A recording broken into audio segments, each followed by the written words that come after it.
July 2015. These are the signatories of the Iran nuclear deal.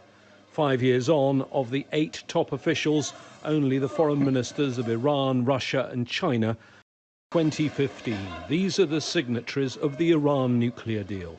5 years on, of the 8 top officials, only the foreign ministers of Iran, Russia and China are still in their posts. But the real survivor, some would say against the odds, is the deal itself.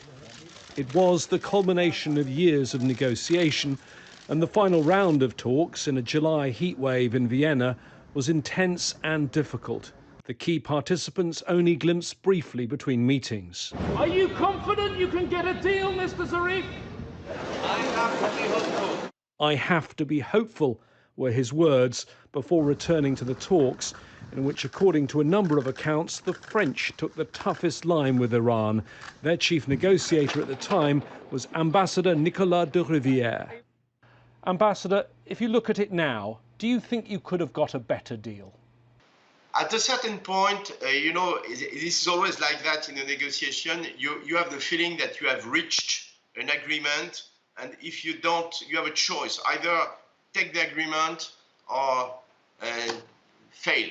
And I think we decided, all of us, to take the agreement. I think retrospectively, it is a good agreement. It is a robust agreement. If you would ask me 5 years later what was my state of mind in those days, I was still a little skeptical in 2015, in July 2015, that the agreement would work. One man has made no secret of his view of the deal.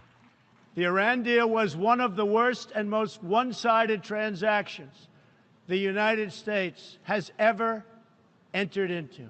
President Trump finally pulled the US out of the deal in 2018. It survived, even though Iran is not now fully complying with all its conditions. The biggest test, though, is still to come, here at the UN Security Council.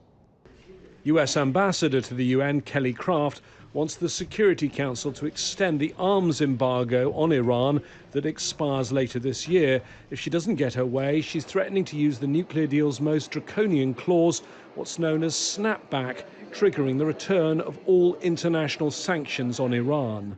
Former French negotiator Nicolas de Rivière is now his country's ambassador to the UN. What happens if the US try to trigger snapback? This is speculation. We'll see. My priority, I think the priority of the E3, France, the UK and Germany, is to keep this nuclear framework in place. It's thought the US Democratic presidential candidate Joe Biden would likely seek to rejoin the nuclear deal if he's elected in November. But diplomats fear if snapback has been triggered by the Trump administration, there may be no deal left to rejoin. James Bays, Al Jazeera, at the United Nations.